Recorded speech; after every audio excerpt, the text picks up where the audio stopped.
the Quran, Allah talks about people who spend extravagantly, and there are two words used for it. One of them is israf, and israf means to spend beyond the limit of what is necessary. So if you went to shopping and you went and bought a shirt, and instead of buying one, you bought like 20 shirts just because you can, that would be a form of israf. So israf is obviously, a shirt is something beneficial, you can use it, you can wear those clothes, but if you go above and beyond what is necessary, that's called israf. And israf is looked down upon in the Quran. But there's another form of spending that's far worse, which Allah calls tabdhir. And tabdhir is when you're spending on stuff that you don't actually need. To begin with, it's not even a fundamental need. So you're buying it for just absolutely vain purposes. There's really no significant necessity that is being met by something that is bought using tabdhir. Now, the words for tabdhir, you could just say spending extravagantly or spending frivolously on frivolous things. The word Allah uses for that tabdhir, He describes it saying, "Innal mubadhirina kanu ikhwana shayateen." That those who spend frivolously are declared brothers of shayateen, which seems kind of harsh. I mean, why just because I'm spending on, let's just say, a video game, or I'm spending a lot of money on a trip to Las Vegas or something or another. Why should that be considered me as a brother of shayateen? Not just haram, don't do it or stay away from it, but I'm now made one of the allegiance of shayateen. Why in the world would Allah say that? There are lots of reasons for that, so let's walk ourselves through these ayat little by little and try to understand. First of all, رَبُّكُمْ أَعْلَمُ بِمَا فِي نُفُوسِكُمْ إِن تَكُونُوا صَالِحِينَ. First thing Allah says, your master knows what you have deep inside yourselves if in fact you do mean well, if you're good people. فَإِنَّهُ كَانَ لِلْأَوَّابِينَ غَفُورًا. And for those people who keep coming back to Allah, He is extremely forgiving. In other words, Allah is saying, look, you're going to mess up and you're going to come back to Allah. You're going to mess up and you're going to come back to Allah. And that is something Allah expects. Allah doesn't expect you to be perfect, and He knows what you have inside of you. That's the first thing. The second thing Allah says right after that in Surah Al-Isra is وَآتِ ذَا الْقُرْبَ حَقَّهُ وَالْمِسْكِينَ وَابْنَ السَّبِيلِ وَلَا تُبَذِّرْ تَبْذِيرًا. Give the close one, the one that has closeness to you, which could be a relative, could be a family member, give to them what they deserve. آتِ ذَا الْقُرْبَ حَقَّهُ. And it's used in the singular, not ذَوِي الْقُرْبَ حُقُوقَهُم. ذَا الْقُرْبَ حَقَّهُ, which means you have to think about every single relative and what they might deserve. Like you have to think of your relatives individually because of the ayah. وَالْمِسْكِينَ, and then think of the one who is in a helpless situation. They're stuck financially, they're stuck because of their circumstance. Maybe they're sick and can't work, something like that. That's a miskin. وَابْنَ السَّبِيلَ, and someone who's on the road, meaning they're either, you could consider them homeless, or they're in the middle of travel, or they're in transition. These kinds of people are called وَابْنَ السَّبِيلَ. So give these people what they deserve. In other words, when you're helping them, you're not giving charity to them. You're not doing them a favor. You're actually giving them what they deserve. And in the same ayah, He says, وَلَا تُبَذِّرْ تَبْذِيرًا. And don't spend frivolously, going out of your way in spending in tabdhir. Now what does that mean? That actually means, by making it one ayah, Allah is first telling us that money that you're spending recklessly, actually there were people who deserved it. So the first crime you're doing is you're depriving people that need, and you're spending it somewhere else. Now when people need money and they're desperate, and you could have helped them but you didn't, and there are millions of us who can help, and millions of us start spending frivolously instead of helping others, and a culture of that is created. What happens on the one side? The people of need, they may resort to desperate means to try to make ends meet. So you can create crime in society because the lower income areas in any part of the world, you'll find more crime in those areas, right? So when their needs are not met, more and more people resort to crime. More and more young men become desperate and do things they'll regret later on in their life, and young women. So now you have this is, by the way, this is what Shaytan wants. So in one sense, you've aided Shaytan without even realizing, on the one side, where you've created this kind of evil in society by not taking care of those who need.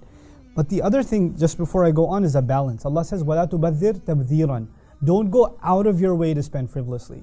Allah didn't let us become extreme either. In other words, Allah is not telling you, listen, you can never, ever, ever buy yourself something that you don't absolutely need. Like you go to the grocery store and you're like, hey, I want to get some flowers. Well, you don't need flowers technically, you could survive without them, but that's okay. Allah is saying, لَا تُبَذِّرْ تَبْذِيرًا. By saying that, He's saying, you're always going to spend on some things that you don't absolutely need. That's okay, but don't make a habit out of it, and don't go out of your way to do it. And don't do it in extreme cases where you're spending hundreds, if not thousands of dollars. In some cases, people spend millions of dollars on stupid things. Don't become one of those, because that's evil. Then the next ayah says, إِنَّ الْمُبَذِّرِينَ كَانُوا إِخْوَانَ الشَّيَاطِينَ. No doubt about it, those who engage in this kind of spending, and look at the remarkable language, Allah does not say إِنَّ الَّذِينَ بَذَّرُوا, those who engaged in this act of spending. Al-Mubadhirin is a noun, it's an ism fa'il. What nouns are, they're permanent.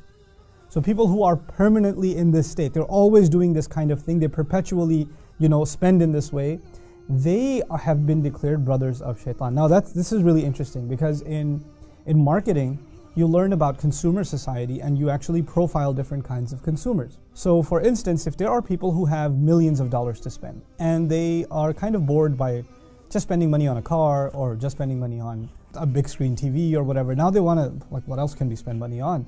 They get a little more creative with what they want to spend money on. So you'll find them spending money on gambling, right? You'll find them spending money on expensive wines, and they might even get involved in some kind of filthy, their own kinds of clubs and this sort of thing.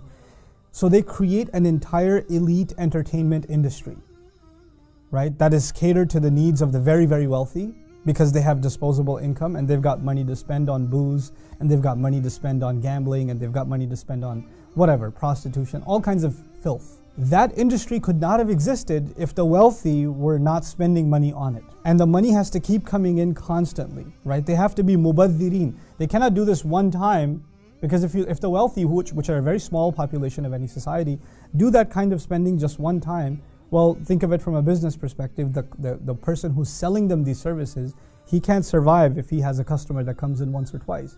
He needs a regular customer. So they actually become mubadhirin. They become people who spend frivolously regularly, and thus they create and flourish the gambling industry and the alcohol industry and the prostitution industry, you name it.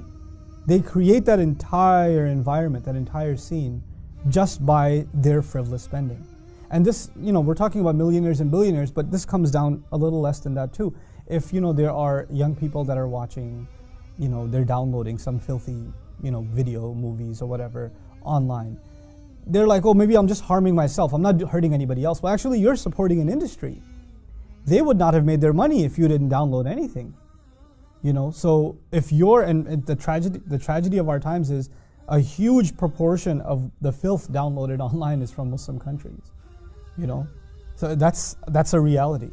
So Allah is saying, Innal mubadhirina kanu ikhwana shayateen, perhaps because some of the most evil enterprises that exist in our times and have always existed are supported on the backs of people that have disposable income and spend it irresponsibly. This is the point that's being made here. It's a very heavy point. We talk about responsible consumerism, and you have to spend money in places where that are clean, that you don't have